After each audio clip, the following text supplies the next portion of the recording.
wabarakatuh. Perkenalkan, nama saya Farhan Sanubis dari kelas 10-1 nomor absen 15. Pada kesempatan kali ini, saya akan menjelaskan macam-macam atau jenis-jenis reproduksi pada fungi yang seksual maupun aseksual. Di sini ada reproduksi Ascomycota. Di bagian kanan sini terlihat proses reproduksi aseksual miselium haploid atau miselium berkromosom N yang menghasilkan konidia, yaitu spora seksual. Konidia ini kemudian dilepaskan menyebar ke lingkungan. Setelah menemukan tempat yang sesuai, konidia mengalami germinasi atau perkecambahan dan tumbuh menjadi miselium baru yang haploid. Selanjutnya adalah reproduksi seksual dua hifa berbeda tipe kawin, yaitu hifa positif dan hifa negatif saling bertemu. Ketika kedua hifa bertemu, terjadi plasmogami, yaitu peleburan sitoplasma tanpa peleburan inti sel. Setelah plasmogami terbentuk, struktur reproduksi yang disebut ascogonium dan antheridium dari kedua struktur ini akan berkembang. Hifa dikariotik yang memiliki dua inti haploid dalam satu sel. Hifa dikariotik kemudian membentuk ascocarp, yaitu buah pada jamur Ascomycota. Di dalam ascocarp terdapat ascus, yaitu kantung tempat pembentukan spora seksual. Di dalam ascus terjadi kariogami, yaitu peleburan dua inti haploid menjadi satu inti diploid atau 2N. Inti diploid tersebut kemudian mengalami meiosis sehingga menghasilkan inti-inti haploid. Setelah itu terjadi mitosis sehingga terbentuk 8 ascospora haploid di dalam ascus. Ascospora yang telah matang akan dilepaskan ke lingkungan. Ascospora kemudian berkecambah menjadi miselium baru sehingga siklus hidup Ascomycota kembali terulang dari awal. Jadi, siklus hidup Ascomycota terdiri dari reproduksi aseksual melalui konidia dan reproduksi seksual melalui plasmogami, kariogami, meiosis hingga terbentuk ascospora baru. Saya akan menjelaskan contoh reproduksi Zygomycota. Contohnya Rhizopus yang sering tumbuh pada roti. Pertama adalah reproduksi aseksual. Pada ujung hifa terbentuk sporangium, yaitu kotak spora yang berisi banyak sporangiospora. Ketika sporangium matang, dindingnya pecah dan melepaskan spora ke lingkungan. Spora yang jatuh pada tempat yang sesuai akan berkecambah.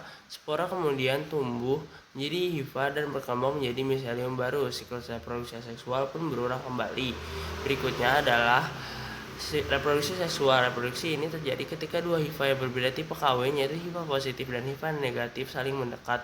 Kedua hifa membentuk struktur gametangium. Gametangium kemudian mengalami peleburan atau plasmogami sehingga terbentuk zigospora muda. Zigospora berkembang menjadi zigospora yang matang, memiliki dinding tebal dan tahan terhadap kondisi lingkungan yang kurang menguntungkan. Jika kondisi lingkungan kembali baik, zigospora akan bertambah dan sporangium akan menghasilkan spora haploid yang kemudian dilepaskan ke lingkungan dan tumbuh menjadi miselium baru. Jadi Zygomycota seperti Rhizopus pada roti dapat berkembang biak secara aseksual dengan sporangiospora dan secara seksual melalui pembentukan zigospora. Yang ketiga, saya akan menjelaskan reproduksi pada Deuteromycota atau jamur tidak sempurna. Pada Deuteromycota, reproduksi yang diketahui umumnya adalah reproduksi vegetatif atau aseksual. Jamur yang menghasilkan konidia atau spora aseksual akan dilepaskan ke lingkungan. Konidia yang telah matang akan tersebar oleh angin atau media lainnya. Jika berada pada lingkungan yang sesuai, konidia akan berkecambah atau mengalami germinasi. Hasil percambahan membentuk hifa yang terus tumbuh dan bercabang. Pada beberapa jenis Deuteromycota dapat ditemukan hifa yang berbeda tipe, yaitu hifa positif dan negatif. Kedua hifa dapat saling mendekat dan mengalami peleburan plasmogami. Setelah itu terbentuk struktur yang menyerupai zigospora atau spora istirahat yang berdinding tebal. Struktur tersebut kemudian tumbuh kembali membentuk hifa dan menghasilkan spora baru sehingga siklus hidup berulang. Jadi Deuteromycota dikenal sebagai jamur tidak sempurna karena tahap reproduksi seksualnya belum diketahui secara jelas. Oleh karena itu, reproduksi yang umum terjadi adalah reproduksi aseksual dengan pembentukan konidia. Yang terakhir di sini ada Basidiospora. Pada bagian ini terlihat Basidiospora yang merupakan spora haploid atau berkromosom N. Basidiospora akan berkecambah dan tumbuh menjadi hifa haploid. Hifa haploid kemudian berkembang membentuk miselium primer yang juga bersifat haploid. Ketika dua hifa yang kompatibel bertemu, terjadi plasmogami, yaitu peleburan sitoplasma tanpa peleburan inti. Hasil plasmogami membentuk miselium sekunder atau miselium dikariotik yang memiliki dua inti haploid dalam satu sel. Miselium dikariotik kemudian berkembang membentuk basidiokarp atau tubuh buah yang kita kenal sebagai jamur payung. Pada bagian bawah tudung, lamella atau bilah-bilah yang mengandung banyak basidium. Dalam basidium terjadi kariogami, yaitu peleburan dua inti haploid menjadi satu inti diploid atau 2N. Hasil kariogami adalah terbentuknya inti diploid yang hanya berlangsung sementara.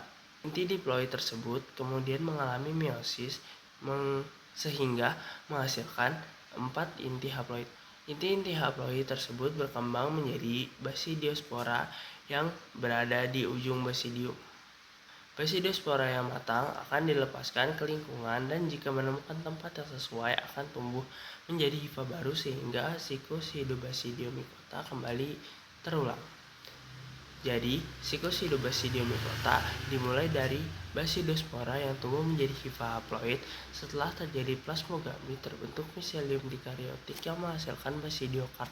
Di dalam basidium terjadi kariogami dan meiosis sehingga terbentuk basidiospora baru yang akan mengulangi siklus hidupnya. Sekian video dari saya, kurang lebihnya mohon maaf. Wassalamualaikum warahmatullahi wabarakatuh.